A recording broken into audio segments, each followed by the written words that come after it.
guys, I have an exciting new show out called Ask Aunt Angel exclusively on the KevOnstage Studios app. I wanted to give you all a little teaser of what's in store.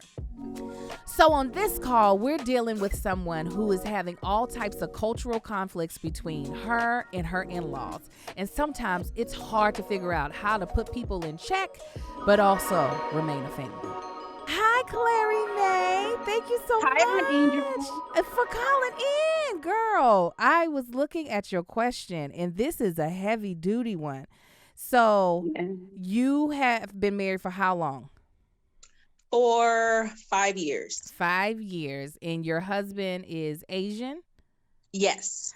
Okay, so you said that his family is kind of prejudiced. Like how in what way have they shown their, closed-minded prejudiceness?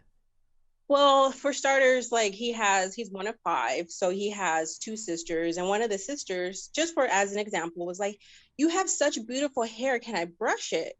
And I just kind of looked at her and I was like, "Why?" And she was like, "Oh, I think it's just so beautiful." I was like, "Are you looking for tracks?" And she was like, "Yeah, I'm looking for tracks."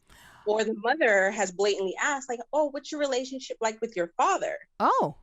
You waiting? I don't have a relationship with my father, and that's the farthest thing. Right. So just little things like that. So aggressive microaggressions. Right. Have you all ever talked to his family head on about it, very direct? Absolutely. They're a little intimidated of me because I am more of an alpha female, so I was very straightforward. And my husband's not one to let anyone say anything, so he was very upfront about everything. And they're just kind of like, "Oh no, that's not what it is. We're family. We welcome you." But their mannerisms and their face and their comments say otherwise. So as we were together, we kind of moved to the West. They stayed in the East, and that's kind of how we keep it. Okay, so now you have a baby on the way. Is the baby on the way, or are you all thinking about having a baby? We're gonna try to have a baby this year. Okay, and so you want to keep the baby away from his family. Is that correct? I do. I know that sounds horrible, but I do. Because in your mind, you would be protecting your baby from just outside prejudices or comments, because babies are a blessing, and I'll never allow somebody to disrespect a newborn that's just bringing joy into the world. And that baby's me. Well, of course. And I think that keeping them at a distance, a far distance, is what's best. But with my husband, he's just so excited to have a family finally, that he wants to showcase it to everybody. Of course. But I'm just not keen, or I don't want the comments, because then I'll have to turn into mama bear. And right. Okay, so this is my thoughts, my honest to God thoughts on it. I completely understand where you're coming from of wanting to protect your child at all cost. I will say that a lot of people who have prejudices that are not like the extreme ones, but the ones that you're talking about, where it's just like, come on, you should know better, this is disrespectful. Right.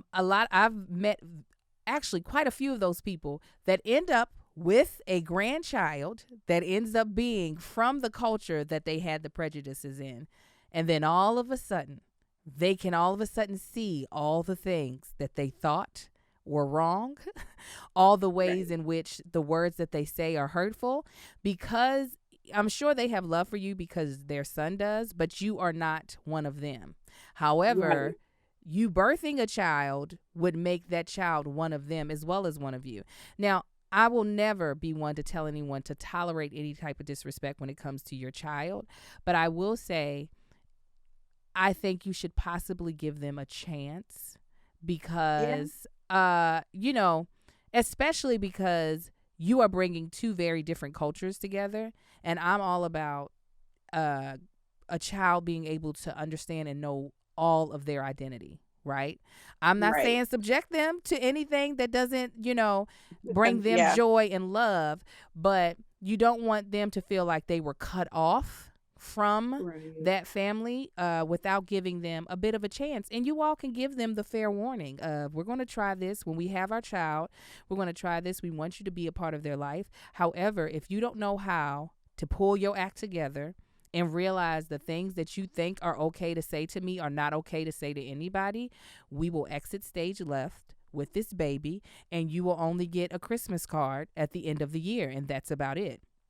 But Amen to that. listen, I'm telling you, and because I can understand your husband and you, this would be you all's first child. And Mm-hmm. when you do bring life into this world for the first time, yes, you want the people that you love to also love on your child. And while, Mm-hmm. like, we just watched in the news, Meghan Princess, Markle. yes, Meghan Markle and Harry dealing with that. And yes, sometimes when it's just when people don't want to change their ways, then yes, absolutely distance yourself because it's not worth it. But I would say if you give them some sort of pre-warning and if they're willing to agree, giving them the chance to meet the baby, and if their attitudes haven't changed, you should not feel any type of way of removing yourself from it. But I do think there might be some regret, maybe some animosity if you don't give it a chance at all. I could see that. You know?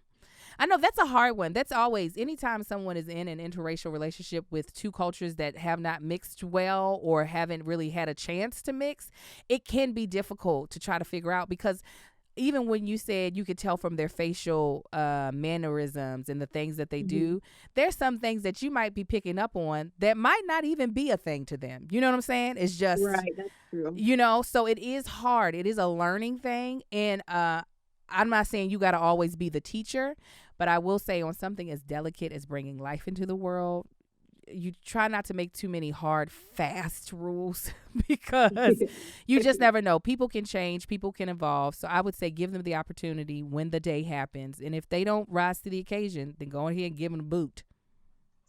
2 boots. 2 boots. Well, the best of luck to you. I'm excited for you guys, and I hope that you all that they do right because you're gonna want a beautiful village around your child, and that would hopefully include his family and your family.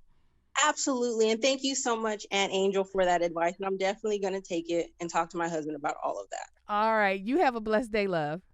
Thank you. You too. Bye-bye. Bye. So if you want to see more calls like this and some that get really juicy, you need to go on over to the KevOnstage Studios app, available on all platforms. Bye.